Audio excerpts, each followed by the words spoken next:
بسم اللہ الرحمن الرحیم۔ حضرت امام موسیٰ کاظم اہل تشیع کے 7ویں امام تھے۔ اس میں مبارک موسیٰ کنیت ابو الحسن اور لقب کاظم تھا، اور اسی لیے امام موسیٰ کاظم کے نام سے یاد کیے جاتے ہیں۔ آپ کے والد بزرگوار حضرت امام جعفر صادق تھے، جن کا خاندانی سلسلہ حضرت امام حسین شہید کربلا کے واسطے سے حضور صلی اللہ علیہ وسلم تک پہنچتا ہے۔ آپ کی عمر کے 20 برس اپنے والد بزرگوار حضرت امام جعفر صادق کے سایہ تربیت میں گزرے۔ ایک طرف خدا کے دیے ہوئے فطری کمال کے جوہر، اور دوسری طرف اس باپ کی تربیت جس نے پیغمبر اسلام صلی اللہ علیہ وسلم کے بتائے ہوئے مکارم اخلاق کی بھولی ہوئی یاد کو ایسا تازہ کر دیا کہ انہیں ایک طرح سے اپنا بنا لیا، اور جس کی بنا پر ملت جعفریہ نام ہو گیا۔ مدینے کے ایک حاکم سے آپ کو سخت تکلیفیں پہنچیں، یہاں تک کہ وہ آپ کی شان میں بھی نازیبا الفاظ استعمال کیا کرتا تھا، مگر آپ نے اپنے اصحاب کو ہمیشہ جواب دینے سے روکا۔ جب اصحاب نے اس کی گستاخیوں کی بہت شکایات کی اور یہ کہا کہ ہمیں ضبط کی تاب نہیں، ہمیں اس سے انتقام لینے کی اجازت دی جائے، تو پھر فرمایا کہ میں خود اس کا تدارک کروں گا۔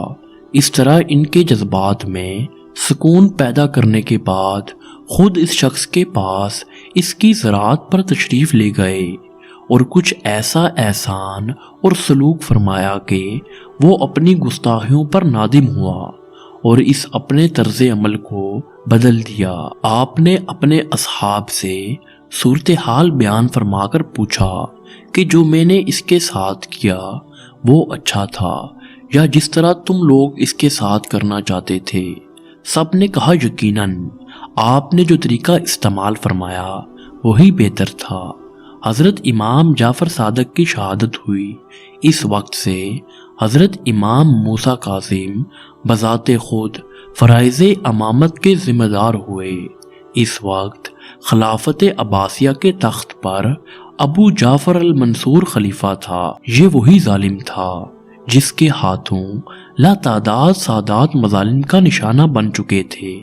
تلوار کے گھاٹ اتار دیے گئے، دیواروں میں چنوا دیے گئے یا قید رکھے گئے تھے۔ چنانچہ جب حضرت امام جعفر صادق کی وفات کی اطلاع خلیفہ کو پہنچی تو اس نے پہلے تو سیاسی مصلحت کی طور پر اظہار رنج کیا اور کہا کہ اب بلا جعفر صادق کا مثل کون ہے۔ اس کے بعد حاکم مدینہ کو لکھا کہ اگر حضرت امام جعفر صادق نے کسی شخص کو اپنا وصی مقرر کیا ہو تو اس کا سر فوراً قلم کر دو۔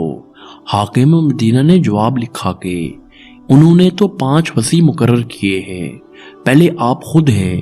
یہ جواب پڑھ کر خلیفہ دیر تک خاموش رہا اور سوچنے کے بعد کہنے لگا، تو اس صورت میں تو یہ لوگ قتل نہیں کیے جا سکتے۔ اس کے بعد 10 برس تک منصور زندہ رہا، لیکن حضرت امام موسیٰ کاظم کو کوئی روک ٹوک نہیں کی، اور آپ مذہبی فرائض امامت میں امن و سکون کے ساتھ مصروف رہے۔